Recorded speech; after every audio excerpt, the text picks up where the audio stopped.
नमस्कार, मैं हूं वी.डी. Agarwal, chartered accountant. पिछले एपिसोड में हमने चर्चा की थी search and seizure under the income tax act. हमने ये भी बताया था कि सर्च एंड सीजर जो वेपन है वो एक बहुत हार्श वेपन है और सरकार इसका उपयोग विषम परिस्थितियों में करती है। इसके बाद सर्च एंड सीजर से पहले सरकार सर्वे को प्रेफर करती है। सर्वे के प्रोविजन सेक्शन 133 ए के अंदर दिए गए हैं। इसमें 3 सेक्शन हैं। 133 ए सर्वे को डील करता है, 133 बी इंफॉर्मेशन कलेक्ट करता है और 133 C power to call information by prescribed income tax authority. इन तीनों सेक्शन पर हम विस्तृत चर्चा करेंगे। इससे पहले हम बताना चाहेंगे कि सर्वे का ऑब्जेक्ट क्या है। सर्वे का ऑब्जेक्ट है, सर्वे is the investigation process and in the wider sense means to scrutinize or to inspect, to achieve, to ascertain correct income of the assessee, to detail understanding of the taxpayer's financial position। तो basic 2 object हैं इसके अंदर। To ascertain the correct income of the assessee, I am filing regular return of income, but whether I am filing correct income, whether I am concealing the income, इन सबको detect करने के लिए सर्वे के अंदर ये पता लगाने की कोशिश की जाती है कि जो टैक्स पेयर है वो ऑनेस्टली अपनी टैक्स दे रहा है, टैक्स रिटर्न प्रॉपर फाइल कर रहा है या अपनी इनकम को कंसील कर रहा है। तो ये है सर्वे के ऑब्जेक्टिव। अब सर्वे जो है कि जो प्रोविजन है दे आर इंडिपेंडेंट प्रोविजन। जब हम सेक्शन को पढ़ते हैं तो उसकी स्टार्टिंग होती है not with standing anything content in any other provision of the act. इसका मतलब क्या है कि बहुत सारी रिलैक्सेशंस, बहुत सारी पावर्स, बहुत सारे इफ एंड बट्स बहुत सारे सेक्शन में दिए होते हैं। वो सारे कोई भी प्रोविजन सेक्शन 133 के अप्लाई नहीं होते। तो ये बिल्कुल एक इंडिपेंडेंट सेक्शन है और इंडिपेंडेंट पावर्स देता है। तो इसके ऑथराइज ऑफिसर्स कौन है जो सर्वे कर सकते हैं? सर्वे के ऑथराइज ऑफिसर इनकम टैक्स के सारे ऑफिसर्स हैं, कमिश्नर से लेकर इंस्पेक्टर तक। जैसे principal commissioner of income tax, commissioner of income tax, joint commissioner, principal director of income tax, director of income tax, joint director of income tax, assistant director of income tax, deputy director of income tax, assessing officer, tax recovery officer and inspector even भी आपके यहाँ सर्वे कर सकता है। लेकिन किसको कितनी power है? इंस्पेक्टर को कितनी पावर है, कमिश्नर को कितनी पावर है, असेसिंग ऑफिसर को कितनी पावर है, डायरेक्टरेट को कितनी पावर है, उस सबको प्रोविजन की व्यवस्था अलग अलग से की गई है। लेकिन ये सारी अथॉरिटीज सर्वे कर सकती हैं। अब सवाल ये है कि इनकम टैक्स तो बहुत बड़ा है, बहुत सारे कमिश्नर्स हैं, किसकी जुरिडिक्शन आपके सर्वे पर है? आपका सर्वे कौन कर सकता है? तो आपका सर्वे के लिए जो आपका असेसिंग ऑफिसर है, असेसिंग ऑफिसर का मतलब क्या होता है? Commissioners, commissioner of income tax, principal commissioner of income tax, deputy commissioner of income tax, assistant commissioner of income tax और इनकम टैक्स ऑफिसर। ये आपकी असेसिंग ऑफिसर की कैटेगरी में आते हैं। ये लोग आपका सर्वे कर सकते हैं और ये ऑथराइज हैं जो आपका सर्वे कर सकते हैं। इसके अंदर जो प्रोविजन है उसके अंदर जो असेसिंग ऑफिसर है और डिप्टी कमिश्नर से लेकर अपने असेसिंग ऑफिसर तक सर्वे करने के लिए उन्हें प्रायर परमिशन लेनी पड़ती है। अब ये जो जुरिडिक्शन ऑफिसर है वो सर्वे आपकी परमिशन जो कर सकते हैं। अब इशू ये होता है कि आप मल्टीपल बिजनेस कर रहे हैं, आप में मल्टीपल ऑफिसर्स हैं। फॉर एग्जांपल आपका रजिस्टर्ड ऑफिस दिल्ली में है और आपकी फैक्ट्री हिमाचल में है, तो हिमाचल का जो कमिश्नर है उसकी आपका सर्वे करने की पावर आपकी फैक्ट्री पर भी है और आपका जो हेड ऑफिस दिल्ली में है उस पर भी है। जबकि जो दिल्ली का कमिश्नर है उसकी पावर केवल आपके हेड ऑफिस का सर्वे करने की है, क्योंकि वो आपकी जुरिडिक्शन में आता है। तो इस तरीके से यदि आपका बिजनेस प्लेस डिफरेंट जगह हैं तो डिफरेंट कमिश्नरेट आपके पास ऑथराइज हैं आपको सर्वे करने के लिए। तो ये इसकी जो व्यवस्था है, हमने एक टेबुलेशन दी है, आप टेबुलेशन देखेंगे तो आपको पता लग जाएगा कि भाई कौन कौन आदमी कहाँ कहाँ आपकी सर्वे कर सकता है। अब सर्वे की कंडीशन क्या है? सर्वे की कंडीशन जैसे मैंने बताया था कि जो डिप्टी डायरेक्टर है, असेसिंग ऑफिसर है, टैक्स रिकवरी ऑफिसर है या इंस्पेक्टर है, ये जो सर्वे करेंगे वो सर्वे जब कर पाएंगे जब वो अपने हाई अप से आपकी प्रायर अप्रूवल ले लेंगे। प्रायर अप्रूवल कौन लेगा, किनसे लेंगे? वो करें जो ये ऑफिसर्स हैं जो मैंने बताया आपको, जो उनके अपने हाई अप्स हैं उनसे आपकी प्रायर अप्रूवल लेंगे और प्रायर ऊपर लेकर ही आपका सर्वे कर सकते हैं। अब सर्वे की कंडीशंस क्या है? सर्वे की कंडीशन जो है for the approval of the survey, जो एडिशनल कमिश्नर हैं और ज्वाइंट कमिश्नर वो अपने सबॉर्डिनेट को सर्वे करने की पावर देंगे और सर्वे वो लोग कर पाएंगे जो मैंने जैसे टेबल में बताया है H2K। H2K का मतलब है deputy director of income tax, assessing officer, tax recovery officer and inspector of the income tax. तो ये 4 लोग यदि सर्वे करने जा रहे हैं तो वो आप ज्वाइंट कमिश्नर से और एडिशनल कमिश्नर से सर्वे लेंगे। अब सर्वे किसका हो सकता है, कौन सी प्रीमिसेस का सर्वे हो सकता है? जो व्यवस्था है उसके मुताबिक केवल जो आपकी बिजनेस प्रीमिसेस है, जहां आप व्यापार कर रहे हैं, उसका सर्वे हो सकता है। आपके घर पे सर्वे नहीं हो सकता। तो इसलिए खाली सर्वे जो है वही का हो सकता है जहां आप व्यापार कर रहे हैं, जहां आप अपना स्टॉक रखते हैं, जहां आप बुक्स ऑफ अकाउंट रखते हैं, जहां आपने कैश रखा हुआ है। प्रश्न ये होता है, एक व्यापारी है, व्यापार तो चावड़ी बाजार से कर रहा है, लेकिन उसका घर मॉडल टाउन में, मॉडल टाउन में अपनी उसकी किताब रखी हुई है। तो यदि असेसी ये कहता है कि मेरी किताबें मॉडल टाउन पर हैं, तो मॉडल टाउन का भी सर्वे हो सकता है। यदि वो असेसी ये कहता है मेरी किताबें मेरे चार्टर्ड अकाउंट के पास हैं, तो for limited purpose chartered account के ऑफिस का भी सर्वे हो सकता है। तो कहने का तात्पर्य है सर्वे वहां हो सकता है जहां आपकी बिजनेस एक्टिविटी हो रही है और बिजनेस से रिलेटेड डॉक्यूमेंट आप रखते हैं। तो ये सर्वे बिजनेस प्रीमिसेस का and the places where you have put your business related assets, stock है, बुक्स ऑफ अकाउंट्स हैं, डॉक्यूमेंट हैं, कॉर्पोरेंस है। यदि आप ऐसा बताते हैं कि मेरी बिजनेस प्रीमिसेस के अलावा मैं अपनी सारी चीज़ें कहीं दूसरी जगह रखता हूं, तो वहां भी उसका सर्वे हो सकता है। अब टाइम ऑफ सर्वे क्या है? इसकी व्यवस्था बड़ी क्लियर है कि जो भी सर्वे होगा वो सनराइज के बाद और सनसेट से पहले होगा, मतलब केवल बिजनेस आवर्स के अंदर ही सर्वे हो सकता है। किंतु एक बार सर्वे या चालू हो जाता है तो वो सर्वे सनसेट के बाद भी चालू रहेगा। छुट्टी वाले दिन, संडे वाले दिन, जिस दिन आपकी बिजनेस ऑपरेशंस नहीं है, उस दिन सर्वे नहीं हो सकता। और सर्वे प्रोसीडिंग्स यानी मैंने पहले ही बताया है कि एक बार सर्वे चालू होने के बाद वो कंटिन्यू टू रह सकता है और वहां फिर सनसेट की कंडीशंस लागू नहीं होती। अब सर्वे में जो अथॉरिटी है जो सर्वे कर रही है उसकी पावर्स क्या है, ये बहुत इंपॉर्टेंट है। और इसमें हमने ये देखा भी है कि जब भी सर्वे होता है, जब व्यापारी या असेसी नर्वस हो जाते हैं।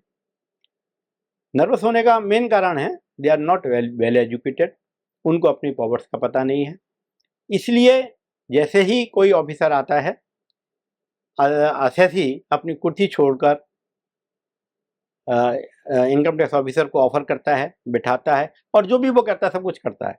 लेकिन इसके अंदर मेरा ये कहना है कि हमें सर्वे के दौरान में अपने को पेशेंस रखने की दरकार है, और आपके पूरे राइट हैं। जैसे आप पूजा कर रहे हैं तो आप पूजा करते रहेंगे, पूजा करने के बाद ही सर्वे होगा। या आपने दवाई लेनी है तो आप दवाई भी लेंगे, आपने खाना खाना है तो खाना भी खाएंगे, वो आपको रेस्ट्रिक्ट नहीं कर सकते। तो इस तरीके से हमको पैनिक करने की दरकार नहीं है। अब मैं बता रहा था कि पावर क्या है। सर्वे टीम को पावर है, वो जो भी उनको असाइंड की हैं लिमिट्स, जिस जुरिडिक्शन में वो हैं, जैसे आपकी दुकान है, फैक्ट्री है, वहीं एंट्री कर सकते हैं। They can enter any place within the limit assigned to him or other places as specified or has deemed jurisdiction can verify stock, cash, other valuable articles found therein. एक premises में entry की तो entry करके वो आपका stock की inventory बना सकते हैं, आपकी किताबों को देख सकते हैं, और जो भी वहाँ डॉक्यूमेंट हैं उन सबको आइडेंटिफाई कर सकते हैं, और उन डॉक्यूमेंटों को, बुक्स ऑफ अकाउंट्स को, उनकी कॉपी भी ले सकते हैं और उनको आइडेंटिफाई कर सकते हैं, लेकिन सीज नहीं कर सकते। तो फोटो कॉपी ले जा सकते हैं वो, लेकिन आपके ओरिजिनल डॉक्यूमेंट को सीज नहीं कर सकते। जो इम्पाउंड है, इम्पाउंड की विशेष कंडीशंस हैं, जिसके अंदर बुक्स ऑफ अकाउंट भी इम्पाउंड किए जा सकते हैं, लेकिन वो 15 दिन के साथ, 15 दिन से ज़्यादा उसको कस्टडी में नहीं रह सकते। इसके अंदर एक इम्पोर्टेंट है कि जैसे सर्वे हो रहा है, मान लो शादी हो रही है और शादी में सर्वे टीम आ जाती है, तो शादी के दौरान में जब सर्वे टीम आती है तो वो आपसे इंक्वायरी नहीं कर सकते। लेविश खर्चा हो रहा है, दे विल वॉच ओनली, लेकिन आपसे जो फंक्शन हो रहा है उस फंक्शन में डिस्टर्ब नहीं कर सकते। फंक्शन के खत्म होने के बाद they can make number of the inquiries. तो ये एक ह्यूमैनिटेरियन बैकग्राउंड है कि भाई आपके फंक्शन में वो बाधा नहीं बनेंगे। सर्वे के दौरान में उनका जो आदमी है सर्वे पर जो मिला है, जो एसएससी है, उसका अकाउंटेंट है या एसएससी खुद है या जो भी आदमी है, उनका एक स्टेटमेंट रिकॉर्ड किया जाता है। ये सर्वे के दौरान में जो स्टेटमेंट रिकॉर्ड होता है वो ऑथ पर नहीं होता, वो सिंपल स्टेटमेंट होता है, और जो भी बुक्स ऑफ अकाउंट हैं, जो भी क्वेरी करनी है, तो ऑथराइज ऑफिसर उन सारे डॉक्यूमेंट के बारे में आपको इंक्वायरी करता है और स्टेटमेंट रिकॉर्ड करता है। कोई सर इसके अंदर कोई सीजर का पावर नहीं है, कोई सीजर नहीं हो सकती। इसमें एक इम्पोर्टेंट पॉइंट और भी है कि मान लो सर्वे हुआ और सर्वे में लॉक लगा हुआ है, प्रीमिसेस पे लॉक लगा हुआ है, तो लॉक को तोड़ा नहीं जा सकता। कोई लॉक को तोड़कर सर्वे नहीं किया जा सकता। तो सर्वे में कोई भी no power to break and open any locked premises. What are the presumption in the survey? सर्वे की प्रिजम्पशन ये है कि सर्विस के दौरान में आपकी जो भी चीज़ें मिलती हैं, जैसे बुक्स ऑफ अकाउंट हैं, डॉक्यूमेंट है, मनी है, बुलियन है, ज्वेलरी है, वैल्यूएबल डॉक्यूमेंट्स हैं, रजिस्ट्रियाँ हैं प्रॉपर्टी की, और जो भी चीज़ है वो सब ये मानी जाएंगी कि ये सब आपको बिलोंग करती हैं। It is a presumption under section 292C। अब प्रिकॉशंस क्या हैं? What precautions we have need to take in the survey? Pre survey, ये आदमी को ये अंदाज़ा होता है कि मेरे यहाँ सर्वे होने वाला है, तो उसको एक प्रिकॉशन रखने की दरकार है कि भाई किताबें प्रॉपर हों, कोई ऐसे पेपर ना मिलें जो आइडेंटिफाइड हों, जो बिजनेस से रिलेटेड ना हो, जो थर्ड पार्टी के पेपर हैं, या बहुत सारी चीज़ें हैं, उनको हमें अवॉइड करना चाहिए, बिजनेस प्रीमिसेस पे नहीं रखना चाहिए। दूसरा, हमारी बुक्स ऑफ अकाउंट पूरी होनी चाहिए। हमको ये भी ध्यान रखना चाहिए कि हम 1/4/2024 के बाद, 1/4/2023 के बाद ऑडिट ट्रेल भी मैंडेटरी है इन केस ऑफ कॉरपोरेट। तो कोई भी एंट्री बुक्स में हम बैक डेट में ना करें। तो ये सारी चीज़ें बहुत इम्पोर्टेंट हैं। और जब सर्वे चल रहा है या सर्वे के बाद, सर्वे के दौरान में हमको पैनिक होने की दरकार नहीं है। हमें फुल कॉर्पोरेशन सर्वे टीम को देना चाहिए। और जब हम स्टेटमेंट दे रहे हैं तो स्टेटमेंट देने के समय हमें इस बात का ध्यान रखना चाहिए कि यदि मान लो कोई इनडिस्क्रिमिनेट डॉक्यूमेंट हमारे पास मिला है तो वो हमारे स्टेटमेंट कवर हो जाए। और एक 3 विशेष सेक्शन है, section 40A3, 269 SS and 269 T। Section 40A3 जो है वो आपको ये बताता है कि जो भी ट्रांजेक्शन्स हैं वो कैश में ना हो। 10,000 रुपये से ज़्यादा कोई भी आप ट्रांजेक्शन करते हैं तो वो डिसअलाउ होते हैं। तो कोई ऐसे ट्रांजेक्शन ना हो जो 143 के 40A3 के ट्रांजेक्शन पे आते हैं। और 269 SS जो है ये प्रोविजन कहता है कि आप जो बोरोइंग्स करते हैं, लोन लेते हैं, 20,000 रुपये से ज़्यादा लोन आप कैश में नहीं ले सकते। ऐसी 269 T है वो ये प्रोवाइड करता है कि आप लोन का जो पेमेंट कर रहे हैं यदि 20,000 रुपये से ज़्यादा है वो कैश में पेमेंट नहीं करते। तो ये सारी चीज़ें हैं, जब हम स्टेटमेंट दे रहे हैं तो इनसे रिलेटेड आपको ऐसा लगता है कोई ऐसी चीज़ मिली है तो हमको स्टेटमेंट में कवर करना चाहिए ताकि आप पेनल्टी से बच सकें और बहुत सारी प्रिकॉशंस आप ले सकें। अब जब एक स्टेटमेंट हो गया आपका, स्टेटमेंट के बाद हमको लगता है कि भाई स्टेटमेंट के दौरान में, क्योंकि पहले तो कन्वेंशनल स्टेटमेंट हुआ करता था, लेकिन जब बहुत सारी शिकायतें गई गवर्नमेंट के पास कि ये सर्वे टीम कहती है कि आप सरेंडर कर दो, तो बोर्ड ने एक डायरेक्शन दी कि भाई कोई भी कन्वेंशनल स्टेटमेंट नहीं होगा। लेकिन इसके बावजूद भी बहुत सारी चीज़ें जो डिस्क्रिपेंसी मिलती है तो हम अपने स्टेटमेंट में कवर करते हैं।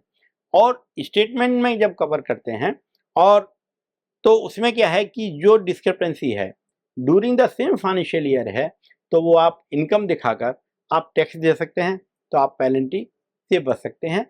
जो भी डिफरेंस ऑफ एडवांस टैक्स का है वो आपको लगेगा। लेकिन यदि आपका कोई डॉक्यूमेंट पिछले सालों का मिलता है और वो आप एडमिशन करते हैं तो इसमें पेनल्टी प्रोसीजर भी लागू होते हैं। तो अब इशू है कि मैंने एक स्टेटमेंट दे दिया, किसी कारणवश दे दिया, ठीक है गलत है, उन परिस्थितियाँ ऐसी थी, मैं डिप्रेशन में था, मेरे ऊपर प्रेशर था, लेकिन मैंने अब देखा कि भाई ये तो स्टेटमेंट मेरा गलत हो गया है, तो मैं उस स्टेटमेंट को रिट्रैक्ट भी कर सकता हूँ। लेकिन रिट्रैक्ट करने के लिए हमें ये देखना होगा कि भाई उसके वैलिड रीज़न है, वैलिड रीज़न होने चाहिए, बोनाफाइड होना चाहिए, ताकि वो आपका रिट्रैक्शन डिपार्टमेंट मान ले। तो ये बड़ा इंपॉर्टेंट है, इसको हमें केयर करनी चाहिए। तो ये सारी चीज़ें हैं, यदि हम कोऑपरेट नहीं करते डिपार्टमेंट को, सर्वे के दौरान में कोऑपरेट नहीं करते तो क्या होगा? तो भाई जो सर्वे टीम है आपको 131 में नोटिस देगी। 131 का नोटिस होता है कि आपको पर्सनली आना पड़ेगा और पर्सनली वो स्टेटमेंट ऑन ओथ रिकॉर्ड होगा, वो ज़्यादा खतरनाक है। इस तरीके से यदि हम कोऑपरेट नहीं करते हैं तो वो सर्वे जो है परमिशन लेकर सर्च में भी कन्वर्ट हो सकता है और सर्च एंड सीजर की प्रोसीडिंग जो मैंने पहली एपिसोड में बात की थी वो सारी लागू होती हैं। इसलिए हमारी ये होना चाहिए कि हम पूरा कॉपरेशन करें, पूरा डिपार्टमेंट को कॉपरेशन दें ड्यूरिंग द सर्वे। और नॉन कॉपरेशन कोई रिजल्ट नहीं मिलता, वो हमेशा तंग करता है। अब एक बहुत सारे इशू आते हैं कि क्या सर्वे के दौरान में क्या चार्टर्ड अकाउंटेंट या एडवोकेट को अलाउ कर सकते हैं? कहीं ऐसा प्रोविजन नहीं है कि चार्टर्ड अकाउंटेंट प्रोफेशनल अलाउ नहीं होंगे, लेकिन सामान्यतः यह देखा है कि डिपार्टमेंट उसको अवॉइड करता है, प्रोफेशनल या चार्टर्ड एडवोकेट्स को परमिट नहीं करता और असेसी भी प्रेस नहीं करता क्योंकि असेसी बंदिश में होता है। लेकिन मेरा ऐसा सुझाव है, मेरा ऐसा सोचना है, ये प्रोफेशनल यदि है सर्वे के दौरान में तो उसको दोनों को फ़ायदा होगा, असेसी को भी फ़ायदा होगा और डिपार्टमेंट को भी फ़ायदा होगा। तो इसको विचार करने की दरकार है। तो यदि प्रोफेशनल्स को अलाउ करते हैं तो दोनों पार्टियों को फ़ायदा होता है। तो ये सर्वे में मैं सूक्ष्म की जानकारी आपको दी। यदि हम इसको चर्चा करेंगे, सबसे सब्जेक्ट बहुत बड़ा है और बहुत सारी चीज़ें हैं, लेकिन सूक्ष्म में मैं आपको यही बताना चाहता हूँ। तो यदि आपको ये एपिसोड अच्छा लगा हो तो आप पसंद करें, लाइक करें और सब्सक्राइब करें। धन्यवाद। मुझे से आपने कोई क्वेरी करनी है तो मेरे मोबाइल नंबर आप बात कर सकते हैं, मेरे मेल आईडी पर आप क्वेरी भेज सकते हैं। आपका धन्यवाद।